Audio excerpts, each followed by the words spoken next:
Hello everyone, I welcome you all to I exam B.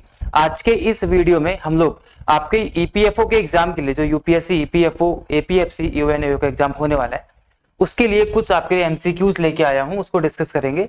देखते हैं आपको कितने इसमें से एमसीक्यूज के आंसर पता रहते हैं, कितने नहीं रहते। ओके, काफी इंपॉर्टेंट है। अभी हाल ही में कुछ न्यूज चर्चाओं में रही थी जिसकी वजह से यहाँ पे कुछ एमसीक्यूज मैंने फ्रेम किए हैं जिसमें से आपके एग्जाम में क्वेश्चन आने की संभावनाएं बन जाती है। ओके, तो आप प्रैक्टिस एमसीक्यूज की तरह इसको ले सकते हो। स्टार्ट करते हैं हमारा आज का पहला MCQ, that is Which state connects the Black Sea with the Sea of Marmara? इनमें से कौन सी स्टेट है जो स्ट्रेट ऑफ मरमरा और ब्लैक सी को क्या करती है, कनेक्ट करने का काम करती है, बेसिकली आपको बताना है। अब देखिए ये चीज न्यूज में क्यों आ गई, सबसे पहले मैं आपको इसके आंसर ही बता देता हूँ कि कौन सा, उसके बाद बताता हूँ कि न्यूज में क्यों आया। ओके, स्टेट्स का नाम देखो, Bosphorus, north channel, strait of Dover, strait of Otranto. Okay, इन चारों में से कौन सी है जो ब्लैक सी को किससे करती है, सी ऑफ मरमरा से कनेक्ट करती है। सबसे पहली बात आपको ये पता रहना चाहिए कि ब्लैक सी है कहां पे और स्ट्रेट ऑफ मरमरा कहां पे है। ओके, जब आप यहां पे देखोगे तो ये हमारा एशिया और एशिया में हमारा भारत। आप यहां से इधर आओ, यानी कि वेस्ट की तरफ चलते चले जाओ, तो आप वेस्ट की तरफ आओगे तो यहाँ आएगा आपका यूरोप। अब आप यूरोप में आओगे तो यहाँ पे एक दिखेगी आपको country, that is Turkey. Okay, ये है आपकी टर्की और इसके ऊपर यहाँ पे आपको देखेगा अर्मेनिया, अजरबैजान, ये सारी कंट्रीज, तो ये है टर्की। टर्की के ऊपर जो आपको दिख रहा है यहाँ पे, तो ये वाला सी है, that is known as Black Sea. Okay, this is Black Sea. और जो यहाँ पे आपको दिख रहा है पूरा टर्की के नीचे की साइड, उसके साउथ में, this is Mediterranean sea. Okay, तो ये आपका है मेडिटेरेनियन सी और ये आपका है ब्लैक सी। तो यही ब्लैक सी है, ये मेडिटेरेनियन सी है, इसके बीच में कौन सी कंट्री, दैट इज टर्की। अब इस टर्की के बीच में एक यहाँ पे अगर आप देखोगे छोटा सा, अगर जूम होगा मैं दिखाऊंगा आपको, ठीक है, यहाँ पे छोटा सा आपको एक सागर सा दिख रहा है छोटा सा, that is known as Marmara. Okay, this is Marmara. तो यहाँ पे जो मरमरा है और जो ये ब्लैक सी है, इसको कनेक्ट कौन कर रहा है, यही आपसे पूछा जा रहा है। तो ये कौन कनेक्ट कर रहा है इसके बीच में, दिस इज बॉस्फोरस। आपको दूसरी इमेज में दिखाता हूँ, यहाँ पे दिस इज टर्की और ये आपका ब्लैक सी और ये आपका मेडिटेरेनियन सी, इसके बीच में है सी ऑफ मरमरा। ठीक है, तो सी ऑफ मरमरा और ब्लैक सी को कनेक्ट कौन करता है बीच में, बॉस्फोरस स्ट्रेट, जो कि आपका पहला आंसर होने वाला था। यानी कि टर्की में है ये बेसिकली, और इसको स्ट्रेट ऑफ टर्की भी बोलते हैं। ये है बॉस्फोरस जो कि टर्की के इस वाले हिस्से में है। टर्की का एक हिस्सा यहाँ पे भी है स्ट्रेट ऑफ मरमरा के नीचे, this is known as Dardanelles. Okay, तो ये दोनों क्या कहलाती हैं, स्ट्रेट्स हैं, बॉस्फोरस और डार्डेनेलिस, और ये दोनों को बोलते हैं straight of Turkey also. Okay, तो ये है आपका, तो ये स्ट्रेट है बॉस्फोरस, फिर सी ऑफ मरमरा, उसके बाद यहाँ पे एजियन सी है। ठीक है, ये एजियन सी है, नीचे मेडिटेरेनियन है।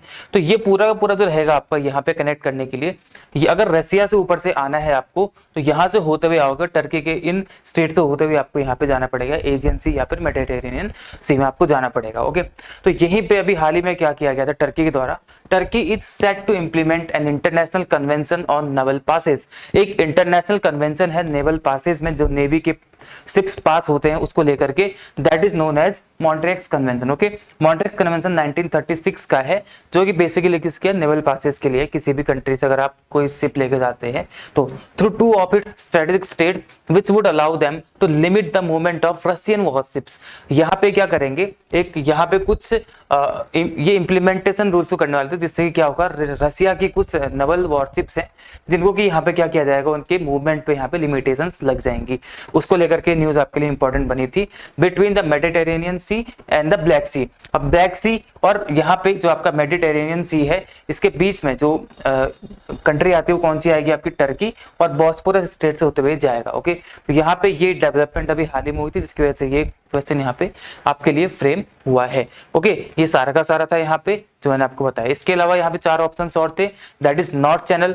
नॉर्थ चैनल आपको कहाँ देखने को मिलेगा, यहाँ पे जो आपका यूके है, यहाँ पे ऊपर आपको आयरलैंड देखने को मिलेगा, तो नॉर्थ आयरलैंड और ऊपर जो रहेगा बाकी यूके के बीच में, वो आपको क्या दिखेगा यहाँ पे, वो दिखेगा आपको नॉर्थ चैनल। ओके, उसके बाद नीचे आओगे स्ट्रेट ऑफ डोवर और नीचे आएगी straight of Otranto. Straight of Dover और स्ट्रेट ऑफ ओट्रेंटो कहाँ पे आपका, जो ओट्रेंटो स्ट्रेट है आपकी, वो कहाँ पे रहेगी, आपकी इटली। ठीक है, यहाँ पे है आपका इटली और यहाँ पे क्या है आपका एल्बनीज करके एक जगह है। तो ओके, तो इटली के ईस्ट में कौन सी आपको स्टेट दिखेगी, स्टेट ऑफ ओट्रेंटो के इटली के ईस्ट में, यहाँ पे ये इटली है इसके ईस्ट में।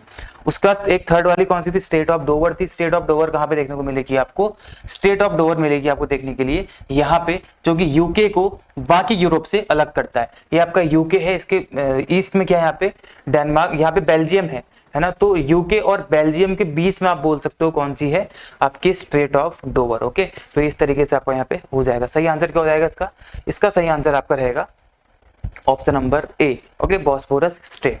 आगे बढ़ेंगे, जो अगला जो क्वेश्चन आपके लिए है that is with reference to the mangrove alliance for climate consider the following statements.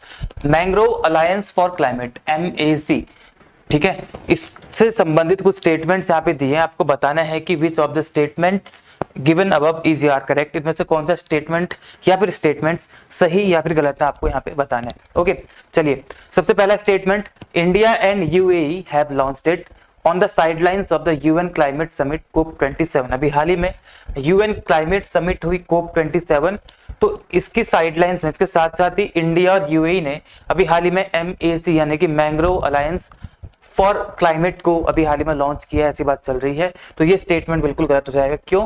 क्योंकि इसको इनिशिएट किया गया है UAE के द्वारा और इंडोनेशिया के द्वारा। ओके, UAE और इंडोनेशिया, इन दोनों कंट्रीज ने इसको इनिशिएट किया है। तो यहाँ पे क्या होना चाहिए था, इंडिया एंड UAE नहीं बल्कि Indonesia and UAE have launched it on the sidelines of UN climate summit COP27। India इस MAC का पार्ट है। ओके, इस MAC का पार्ट है India. Okay, mangrove alliance for climate का पार्ट इंडिया है, लेकिन इंडिया ने इसको लॉन्च नहीं किया है। लॉन्च किसने किया है, UAE और इंडोनेशिया ने किया है। इंडिया के अलावा यहाँ पे इंडिया है आपका और श्रीलंका है, इसके अलावा ऑस्ट्रेलिया, इसके अलावा फ्रांस और यहाँ पे जापान, ये कंट्रीज आपको इस MAC के मेंबर सदस्य दिखाई देंगे। और UAE और इंडोनेशिया ने इसको हाल ही में क्या किया है, लॉन्च किया है। तो पहला स्टेटमेंट बिल्कुल रॉन्ग हो जाएगा। Second statement, the alliance aims to strengthen the conservation and restoration of mangrove ecosystem worldwide। ये बिल्कुल सही है। पूरे विश्व में मैंग्रोव के पारिस्थितिकी तंत्र को यानी कि इसकी इकोसिस्टम को यहाँ पे स्ट्रेंथन मजबूत करने के लिए ही इस अलायंस को बनाया गया। इसका मेन उद्देश्य यही है। तो सेकंड स्टेटमेंट क्या हो जाएगा आपका सही। तो only second is correct, that is second only. Okay, option number B इसका सही आंसर हो जाएगा, option number B. I hope आपको आंसर पता रहा होगा। ठीक है, आगे बढ़ते हैं अगले क्वेश्चन की तरफ। अगला क्वेश्चन है, consider the following statements about sickle cell anaemia. काफी चर्चाओं में था अभी हाल ही में। तो सिकल सेल एनीमिया के बारे में यहाँ पे कुछ स्टेटमेंट्स आपको दिए गए हैं। आपको बताना है कि इनमें से कौन सा करेक्ट है, कौन सा या फिर कौन से इसमें से करेक्ट है, आप सभी को बताना है। स्टेटमेंट क्या है पहला, it is an inherited genetic disease, बिल्कुल सही है। Where a point mutation in haemoglobin makes it abnormal and prone to structural change, बिल्कुल सही है पहला स्टेटमेंट। जो सिकल सेल एनीमिया है ये एक इनहेरिटेड जेनेटिक डिसीज है। ओके, इनहेरिटेड जेनेटिक डिसीज या बीमारी है कौन सी, सिकल सेल एनीमिया। इसमें क्या होता है, आपका जो हीमोग्लोबिन होता है इसमें पॉइंट म्यूटेशन, थोड़ा म्यूटेशन इसमें हो जाता है, पॉइंट म्यूटेशन इसमें होता है हीमोग्लोबिन में, जिसकी वजह से इसमें एबनॉर्मल चेंजेस होते हैं, उसमें स्ट्रक्चरल चेंज होने शुरू हो जाते हैं हीमोग्लोबिन में। ओके, तो ये बिल्कुल सही स्टेटमेंट है, इसमें कोई गलत नहीं है। इसके साथ साथ इसमें सेकंड स्टेटमेंट क्या दिया गया है, it causes the white blood cells to take an abnormal sickle shape which obstructs the blood flow। ये हाफ सेंटेंस सही है कि इसकी वजह से क्या होता है, ये सिकल शेप तो ले लेता है और यहाँ पे क्या होता है, ये ब्लड फ्लो को ऑब्स्ट्रक्ट करता है। अब जैसे ही ब्लड फ्लो को ऑब्स्ट्रक्ट करता है, रोकने का काम करता है, ये मैंने स्टेटमेंट बोला, तो आपके दिमाग में RBC आनी चाहिए। ओके, RBC ना कि WBC। तो यहाँ पे क्या होना चाहिए था, it causes the red blood cells. Okay, अगर ये बोलता कि रेड ब्लड सेल्स में यहाँ पे क्या होता है, एबनॉर्मल सिकल शेप यहाँ पे क्रिएट हो जाता है, जिसकी वजह से ब्लड फ्लो यहाँ पे रुकना शुरू हो जाता है, तो ये स्टेटमेंट सही होता है। लेकिन यहाँ पे क्या लिखा गया है, व्हाइट ब्लड सेल्स, तो यहाँ पे ये स्टेटमेंट हो जाएगा आपका रॉन्ग। थर्ड है, there is no complete cure for this disease. इस डिजीज में क्या होता है, यहाँ पे आपको इसके जो कुछ लक्षण दिखाई देंगे, जैसे आपको अगर सिकल सेल एनीमिया हो गया तो यहाँ पे एनीमिया होगा आपको, इसके अलावा जॉन्डिस हो सकता है आपको यहाँ पे, है ना, आपका जॉन्डिस हो गया, एनीमिया होगा, ऐसे कुछ सिम्टम्स आपको अपने उसमें दिखाई देने शुरू हो जाएंगे। समय के साथ साथ ये सारे के सारे क्या होते हैं और भी घातक यहाँ पे सिद्ध होने लगते हैं। इसीलिए जो ये डिसीज है ये क्योरेबल तो नहीं है, लेकिन इसमें क्या किया जा सकता है कि there is no complete cure, बिल्कुल इसमें कंप्लीट क्योर तो नहीं है, लेकिन इसमें हम लोग क्या कर सकते हैं, यहाँ पे आप अपने डाइट में अपने खान पान सुधार करके या फिर प्रिकॉशनरी मेजर्स लेकर के आप इसको मेंटेन कर सकते हैं, बट कंप्लीट क्योर यहाँ पे नहीं हो सकता है। तो आपका स्टेटमेंट कौन सा सही हो जाएगा, यहाँ पे पहला स्टेटमेंट सही होगा, सेकंड गलत है, थर्ड भी सही है, मतलब फर्स्ट एंड थर्ड सही है। इसका मतलब ऑप्शन नंबर डी इसका सही आंसर हो जाएगा। Complete cure sickle cell anaemia के लिए नहीं है, बस यहाँ पे आप इसको कुछ प्रिवेंटिव स्टेप्स लेकर के इसको रोक सकते हैं। ओके, तो यहाँ पे इस तरीके से हो जाएगा, कोई कंप्लीट इसके दवाइयां ऐसे अभी तक नहीं बनी हुई हैं। आगे बढ़ेंगे, consider the following factors. Earthquake, आपको ये फैक्टर्स तो यहाँ पे कंसीडर करना है। अर्थक्वेक, सॉइल इरोजन, मृदा अपरदन जिसको बोलते हैं, उसके बाद माइनिंग एक्टिविटीज, उसके बाद सॉइल कंपैक्शन, ये चार यहाँ पे फैक्टर्स दिए गए हैं। Which of the factors are responsible for land subsidence? इनमें से कौन कौन से फैक्टर्स हैं जो लैंड सब्सिडेंस के लिए क्या है, रिस्पॉन्सिबल है। तो लैंड सब्सिडेंस क्या होता है, ये सतह है, आपकी जमीन है, इसका सिंक हो जाना नीचे। ओके, इसका जमीन के अंदर नीचे ऐसे सिंक हो जाना क्या कहलाता है, आपका लैंड का सब्सिडेंस कहलाता है। ये क्यों बना क्वेश्चन, क्योंकि अभी हाल ही में क्या हुआ था, उत्तराखंड के जोशीमठ में क्या हुआ था, कुछ घरों में आपको दरारें देखने को मिली थी, वहां पे जमीन धंसनी शुरू हो गई थी, तो जिसकी वजह से क्वेश्चन अभी हाल ही में चर्चाओं में आया। तो यहाँ पे क्या किया गया, लैंड पूछा गया आपसे, लैंड सब्सिडेंस के लिए इनमें से क्या क्या आपके लिए रिस्पॉन्सिबल है। तो क्या क्या रिस्पॉन्सिबल है, लैंड सब्सिडेंस होता क्यों है, क्योंकि जमीन के नीचे जब कभी मूवमेंट होनी शुरू हो जाती है, यहाँ पे ऑयल्स का कम होना इसके नीचे, या फिर इसके अलावा जो यहाँ पे वाटर लेवल है, इस वाटर लेवल का कम होना शुरू हो जाएगा, तो यहाँ पे मूवमेंट होगी और जमीन से धंसनी शुरू हो जाएगी।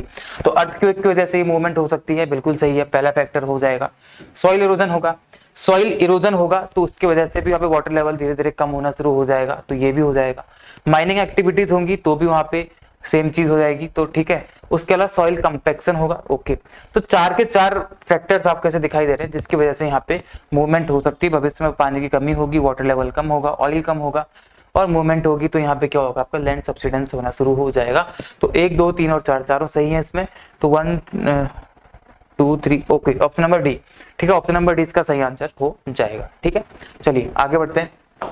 अगला question, with reference to the cyclone Mocha, या फिर इसको मौका भी बोला गया, MOKHA, okay, Mocha. Consider the following statements, आपको स्टेटमेंट्स को कंसीडर करना है। पहला स्टेटमेंट है, it is a low pressure system that forms over warm waters.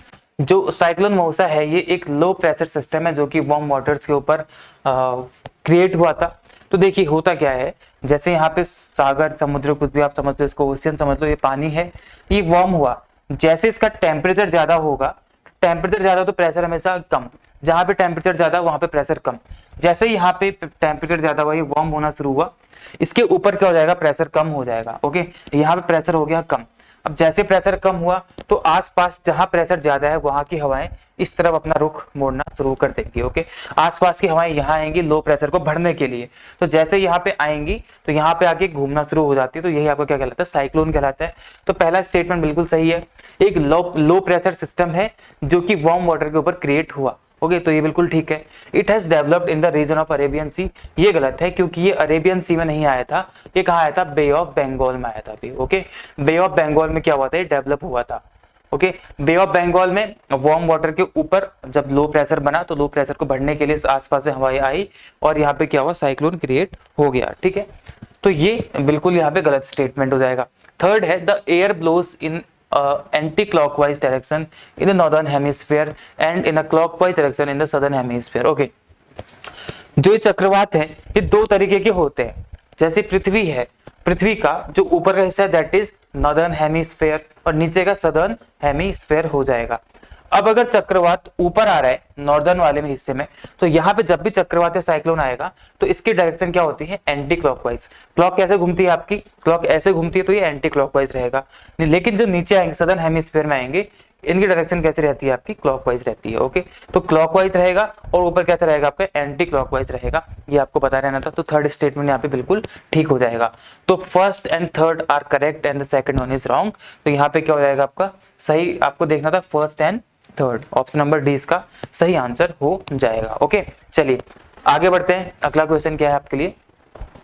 Consider the following countries, India, Russia, Uzbekistan, Mongolia, Afghanistan. 5 countries दी हैं। Which of the countries given above are part of Shanghai corporation organisation. Okay, आपको बताना है कि SCO यानी कि Shanghai corporation organisation का part इनमें से कौन कौन सी कंट्री है। SCO में आती है 4 कंट्रीज। ओके, SCO संघाई जिसका हेडक्वार्टर कहाँ है, बीजिंग में। तो इसमें आती है 8 कंट्रीज। सबसे पहले इसमें आएगी इंडिया, ओके, दूसरा इसमें पाकिस्तान आएगा, उसके अलावा चाइना के अलावा कौन आएगा, रसिया। ओके, 4 कंट्रीज हो गई। इसके अलावा यहाँ पे कौन आएगा, कजाकिस्तान आ जाएगा यहाँ पे। Okay, Kazakhstan. उसके अलावा किर्गिस्तान, ओके, किर्गिस्तान आ जाएगा यहाँ पे, किर्गिस्तान आ जाएगा। उसके अलावा ताजिकिस्तान आ जाएगा यहाँ पे, ठीक है, ताजिकिस्तान। और कौन आएगा इसके अलावा, इंडिया, पाकिस्तान, चाइना, रसिया, कजाकिस्तान, किर्गिस्तान, ताजिकिस्तान और उज्बेकिस्तान। ओके, ये 8 कंट्रीज इसमें आती है। तो ये 8 कंट्रीज हैं जो इसके मेंबर हैं। तो कौन कौन सी जाएगी, इंडिया है इसमें से, रसिया है, उज्बेकिस्तान है। तो ये 3 कंट्रीज हैं। यहाँ पे मंगोलिया और अफगानिस्तान नहीं है। ईरान, मंगोलिया, बेलारूस और अफगानिस्तान, ये 4 कंट्रीज ऐसी हैं जिसको SCO में ऑब्जर्वर स्टेटस मिला हुआ। ऑब्जर्वर स्टेट्स कौन कौन से हैं, ईरान, मंगोलिया, बेलारूस और अफगानिस्तान। लेकिन India, Russia, Uzbekistan, Kazakhstan, Kyrgyzstan, Tajikistan, Pakistan, China, Russia, ये 8 कंट्रीज इसके फुल फ्लेश्ड मेंबर हैं। तो कौन रहेंगे इसके members, first, second and third. First, second and third यानी कि ऑप्शन नंबर ए इसका सही आंसर हो जाएगा। ओके, चलिए आगे बढ़ते हैं। अगला question, with reference to the governor of India consider the following statements. ये क्वेश्चन मैं आपके लिए छोड़ रहा हूं, आपको इसका आंसर देना है।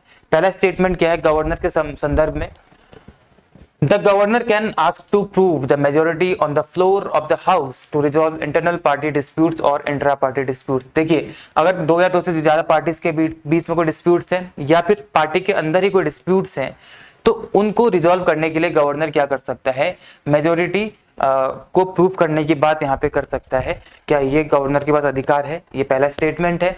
Second is, governor of a state shall have the power to grant pardons of any person convicted of any offence. कोई भी व्यक्ति जिसको कोई भी यहाँ पे दोष सिद्ध हुआ है उसके ऊपर, तो उसको वो पार्डन्स वहां पे क्षमादान कर सकता है। क्या किसी भी ऑफेंस के लिए किसी भी व्यक्ति को, क्या इसके पास पावर है, ऐसी बात की जा रही है। Against any law relating to the matter to which the executive power of the state extends. क्या उसके पास पावर है कि नहीं है, आपको यहाँ पे बताना है। ओके, तो which one of the statement या स्टेटमेंट्स इज यार करेक्ट, आपको इसमें से बताना है। तो आप लोग अगर अभी तक वीडियो देख रहे हो तो इसका आंसर आपको कमेंट सेक्शन में देना है। 1 ओनली, 2 ओनली, बोथ 1 and 2 और नीदर 1 नॉर 2। ठीक है, आपको इसका आंसर देना है। फिलहाल आज के वीडियो में हम लोग यही क्वेश्चंस करेंगे। आगे आने वाले वीडियोस में, रेगुलर वीडियोस में आपके लिए और MCQs और कुछ ऐसे टॉपिक्स वीडियो लेके आऊंगा जो आपके एग्जाम के लिए मददगार साबित होने वाले हैं। ओके, टिल देन आप अपने एग्जाम की तैयारी ऐसे करते रहिए। Tata, bye bye and take care, be 50% faster. Thank you all.